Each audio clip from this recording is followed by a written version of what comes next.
Well, hello everybody. This is Daniel with Daniel's Bullion Coins. I have my sweet wife Ingrid here. Good morning. Well, hello, pretty in pink. Oh, you again sweet as usual. thing. Well, we're going to take some questions and see what we can get into this week. Yeah, first we want to start off with like the week in review. We want to what did you Yes. see? I was only here one day and you were here the rest of the days. There's a lot of things we want to talk about this past week and maybe even a few weeks past. Obviously, as everybody knows, silver closed intraday 4% higher, Ooh. and that's $1.50 higher. So that put it at the $38.50 range. We're just using round numbers here. So we see $40 is coming really quick. Yeah. And we've talked before about how quickly silver is going to go from the 30s to 50, and it's Right. doing that. It's chugging right along, Oh, it's and we may really even fast. see a $4, $5 day as it goes from 40 to 50. Wow. I'm just thinking it's going to go really, really quick. And my original prediction still stands. I'm saying $50 this year, and maybe possibly even $80 per ounce this year. So we're seeing a lot of jumping. But we're going to get into how that's not really helping sellers right now, because it's still a buyer's market as far as silver is concerned. Yeah. Yeah, even to the point where gold, people with money are buying Yes, gold. we have seen So, that for this week. example, we're buying gold, buffaloes, maple leafs, and eagles at spot, but we're selling 90% at spot. 90% silver, yeah. Yeah, the dimes, quarters, and halves at spot. So what's happening is the grannies are coming in, people are needing money, Yeah. and the families are selling their silver coins and their silver flatware. Yeah. And we're seeing a lot of that.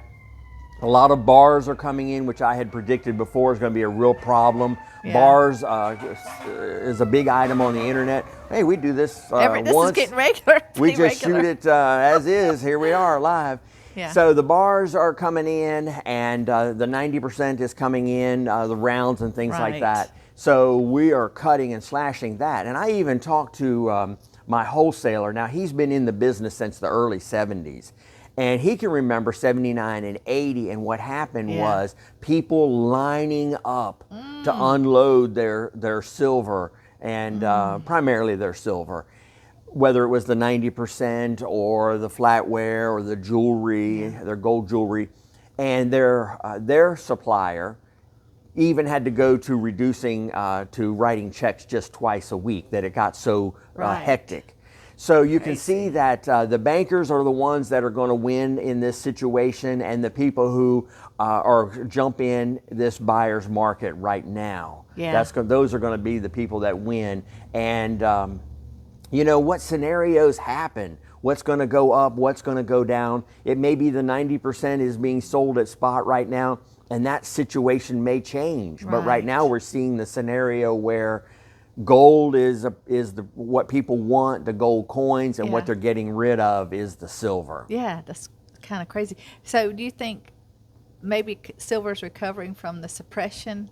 Like over July 4th, you know, we were talking about that. How, Yes, good question. Yeah. Well, yeah, we talked about that during the 4th about Right, how the before. banks were manipulating. They've always been manipulating. Right. And you can tell because they'll place a bet that the price is going to go down, and it does go down, and they win on that bet. And they have never, ever been wrong. Over, I think, 10 or 15 years, they're 100% accurate on predicting. And the only way Isn't they that can... amazing? Yeah, the only way they can do that is because they manipulate it. So Yeah. they were manipulating it these last 2 or 3 weeks, and we were right. We talked about that last week and how the manipulation had Right. already started. They were like holding the it. balloon. That's right, underwater. Underwater. Yeah. And what's happened is, just like we said, Monday, Tuesday, they would probably continue to suppress it. But by the time we got to the end of the week, it would break out. Right. And it's breaking out because of things like Mexico saying no new mines, Yeah, no more, what's with no that? more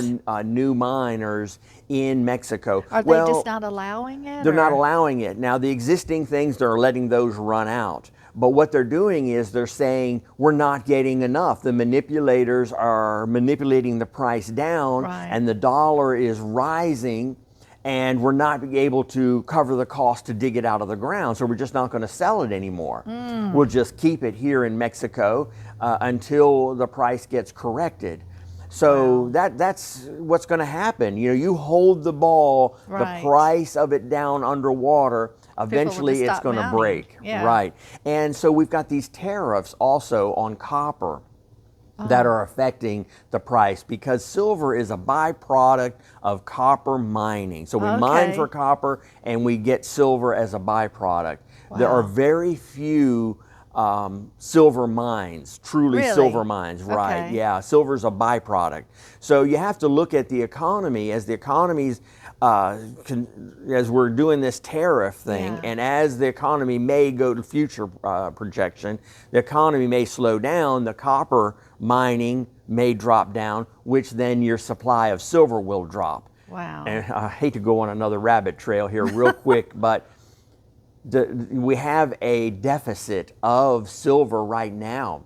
It's like 100 million ounces, 150 million ounces, something like that each year that we are short on our silver. And we've done that for like 5 years. So we're like 1 billion ounces that we've taken from the quote unquote reserve somewhere. They've been storing it up, and that's fine. Well, that's suddenly has been depleted, and it's gone because we've consumed more than we mined each year. About 10%, I believe. It's now about 10%. You're saying in comparison to like the ETFs, is that what you mean? Well, the actual mining, so the actual consumption of for like electric cars and batteries and solar, industrial, yeah, and the people stocking up on silver, that types of thing.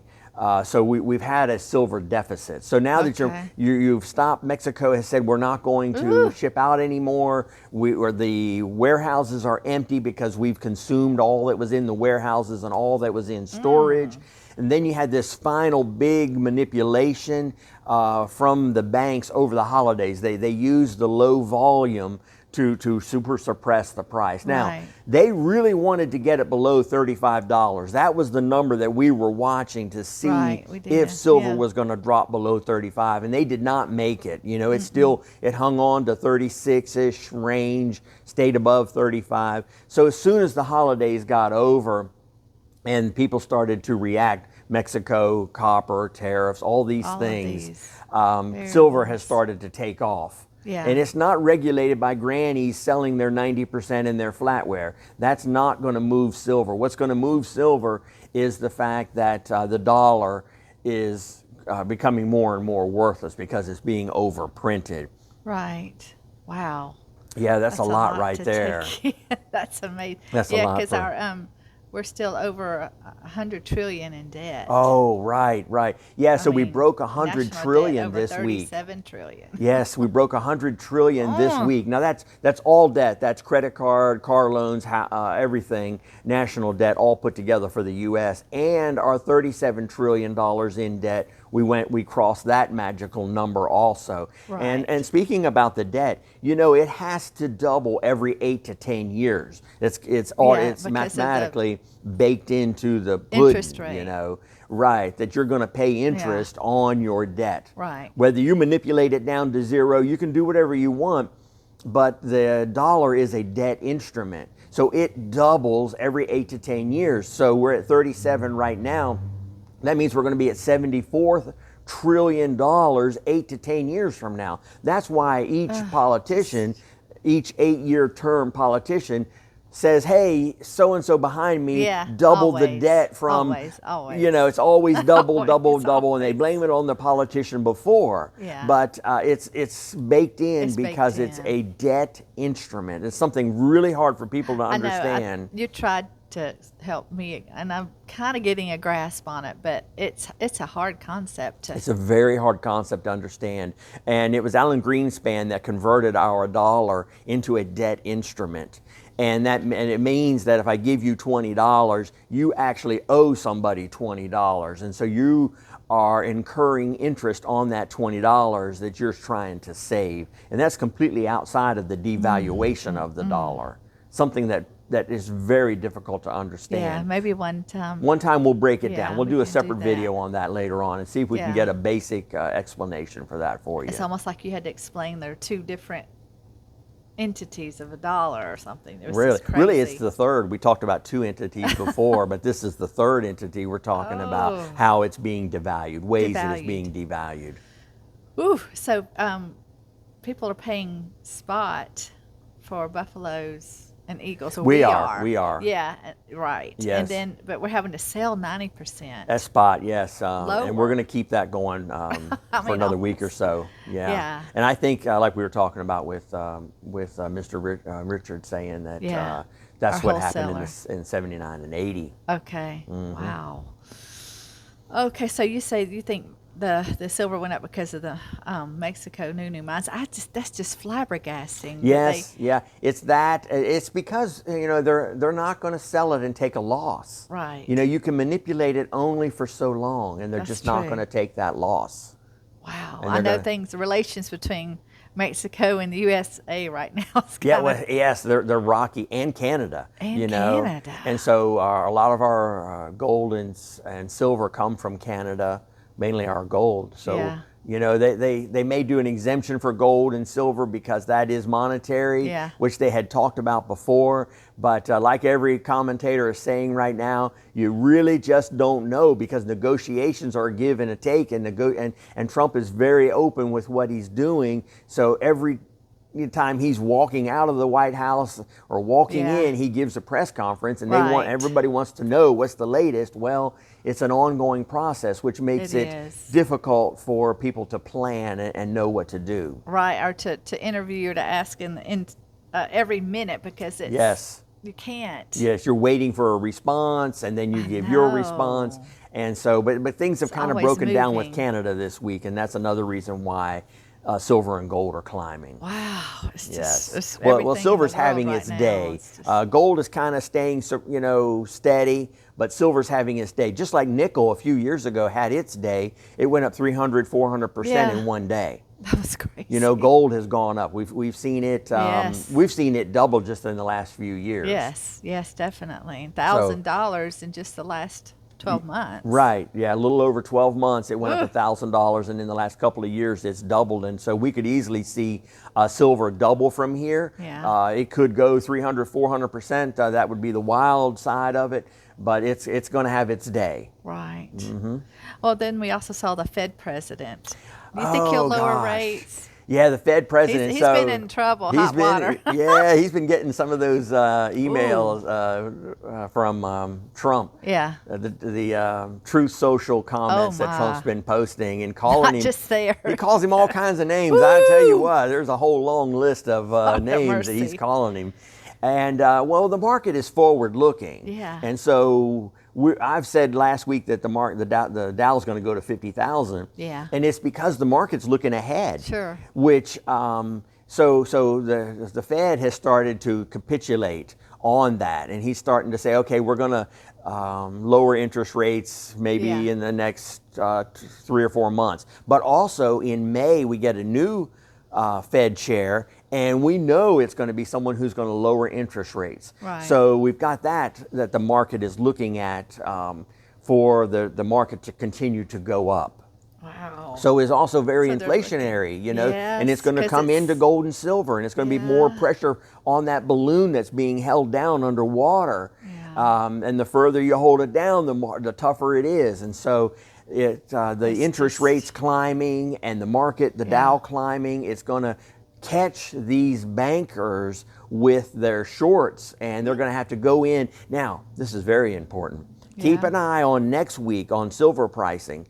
If the bankers lose control and they have to start selling and covering their shorts, you are going to see silver really take off. Really? So will they be able to control the ball, hold the ball underwater this week? Right. That's going to, the rest of July, let's keep an eye on that. See if they lose control.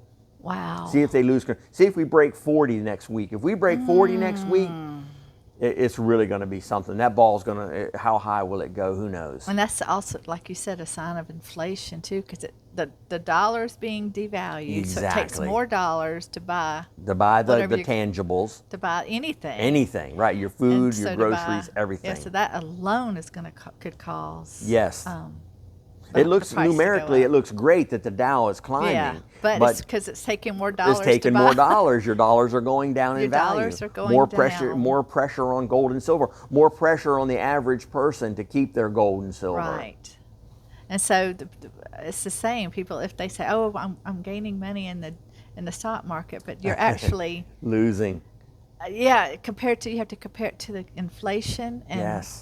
If you're putting your money in a bank, it's the same way. Yes. Yes. So keep an eye out on, do your own math, do your own calculating, because we're just doing this for fun. We're just a small coin dealer here and having fun with it. We're just giving our opinion. Yeah, that's right. We're not a financial No, we're not financial advisors. You got to say that all the time. We're hanging on ourselves trying to figure it out. Every day we're like, okay, how much do we do here? How much do we buy? Let's do the math. Let's figure it out. We're always every day having to reassess where we're at. Yeah. And so you have to do that yourself. And we're just telling you what we're doing. Yes. So, honey, what would you say? This is way off the subject. What do you would say is the main key to success? Yeah, I'd like to give my opinion, and you can do with it what you want. I had fun telling the story last week about the construction business that I had and how it was going gangbusters, and no new taxes, and the business just ended right then. And then shortly after that, a crane fell on the house that we were building, and I completely rebuilt that house, and then the guy didn't pay me. So black swans and gray rhinos in life. And what gold and silver does is it gives you insurance against those things. Yeah. Political movement, dollar chaos, things that unforeseen. You know, the black swan event was when that crane fell. I would say that the gray rhino, I should have known that things are cyclical. They go up and down. You know, and we have people coming in selling their silver because their air conditioner went out in their house or their car broke down. Yeah. And they'll take a little bit of silver and go get that fixed, and then they'll buy silver again later. Right. So it's insurance against rhinos and black swans that happen in life. Yeah. And the thing that I really want to say is, you have to decide whether you're going to be bitter or better about these kinds of things. You can't, you can be bitter and say, well, so-and-so ripped me off, or such and such a politician put me behind, or such and such a generation ruined my opportunities, or I had this happen to me, black swan, gray rhino, and now you're bitter and angry about that. When you could, on the other hand, you could learn from those experiences, take heart, and go at it again, and become better, and then help others, become into a place where you can lift other people up. Right. That would be my advice today. Yes, and I would say turn yourself in to God. There you go. Turn yourself in and let Him show you what to do. That has all been the key. That has been the key. We all need to do that. Amen, amen. Love it. Love it. Thank you, baby. Thank you. Y'all have a good day. Blessings. Take care. Blessings. Bye-bye.